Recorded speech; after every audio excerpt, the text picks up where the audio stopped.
Welcome back, guys. My name is Lars and today we're gonna build a pedalboard for my girlfriend.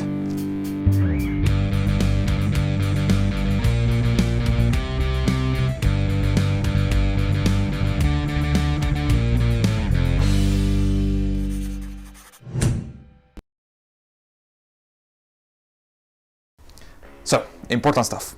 I already done the pedalboard. I already did it, gave to her, and almost added this video because it will be a two-part video for make this. Now, a little of backstory. I promised to make this pedalboard almost 2 years ago for my girlfriend. She is a guitar player, she doesn't have a lot of pedals, so at the time I thought, well, I can maybe do something nice and small where she can start her own pedalboard. But life gets in the way, I start the YouTube channel, I start to make more and more literary projects, so I didn't make that. But I wanted to make this for Valentine's Day. Now, life gets in the way, so I ended up making a little later, and also we couldn't meet each other on Valentine's Day because of reason. But anyway, I decided I would make that. And so I built this. Well, this is just a prototype.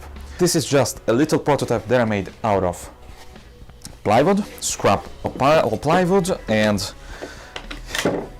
my first DIY pedalboard that I made here. In fact, this is ugly as hell, but it's fine because this will be mine, and it was just to see if this build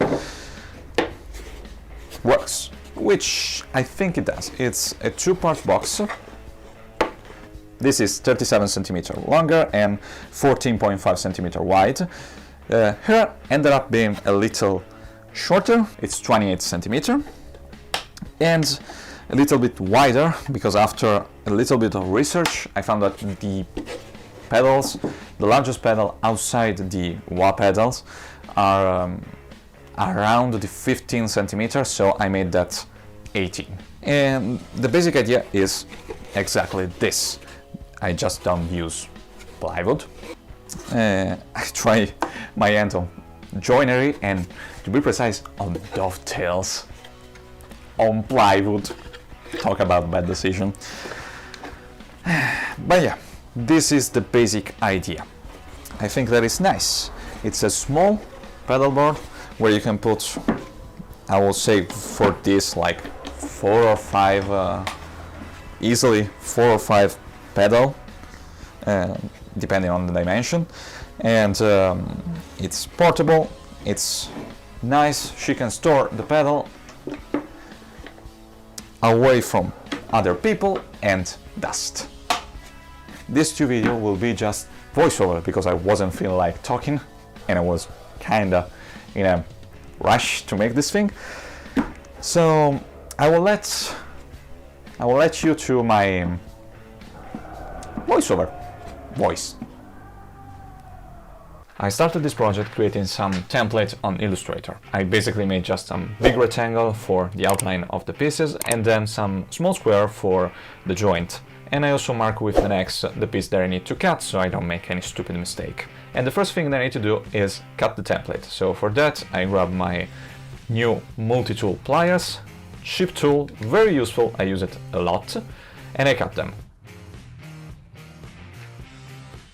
Then I have to lay down the template on the two boards that I have for this project. These are 1 centimeter thick board of ash, perfect to make a box.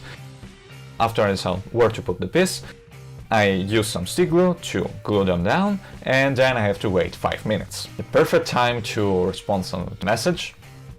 Try some martial art move. Consider your life choices. Lay down, look at the sky. Anyway, after the 5 minutes I cut roughly all the piece and then start the scary part of this job, which is cut the joint. For that I'm using my new cupping saw. With this saw I could cut the side of the tails and also the shoulder of the joint, but also I could cut a small curve right at the bottom of the joint and then cut the bottom flat. first time using a cupping saw actually. It took me some time to understand how to put the blade under tension, and I actually managed to break a couple, which is a must apparently when you're working with cupping saw, so new thing for me, it's an achievement. Then it's the time to clean all the joint. For that I use chisels, a small one for the bottom of the inside joint, and bigger one for the shoulder and the side of the tails. And I use some file to refine all the edge.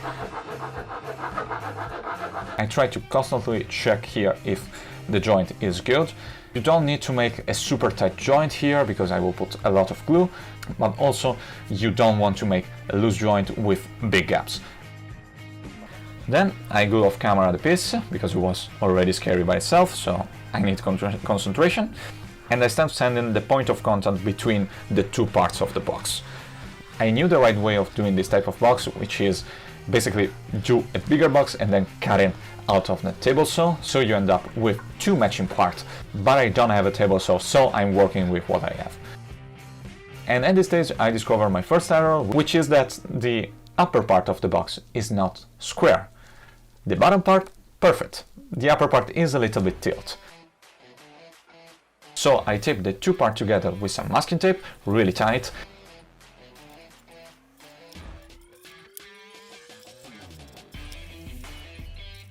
And then I use the Shinto saw rasp to take away some material from the upper right and the bottom left.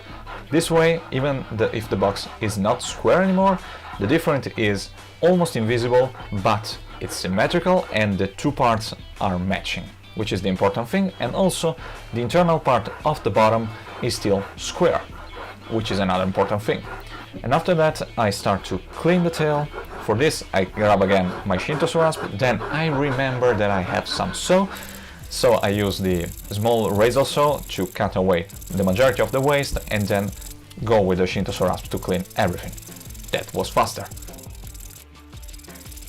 And then was the time for the lid.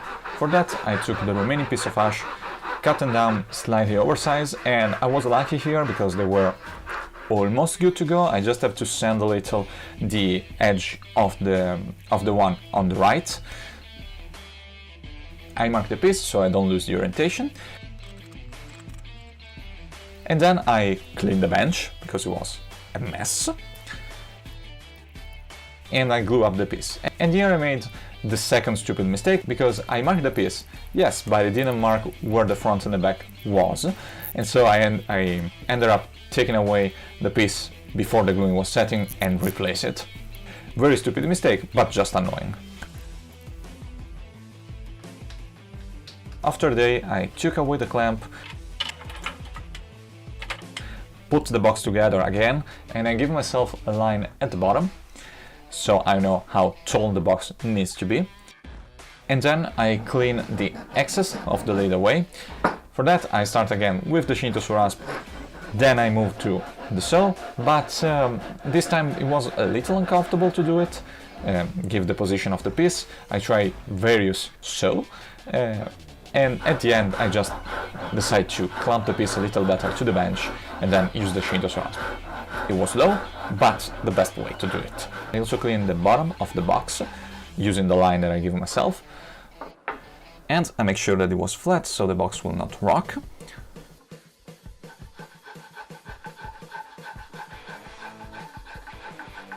And I plane the lid.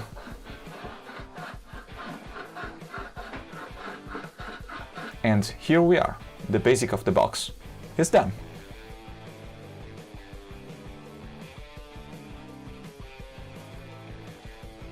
And so, this is the end of the first video. We have a box now. Still needs a lot of work, but it's the beginning.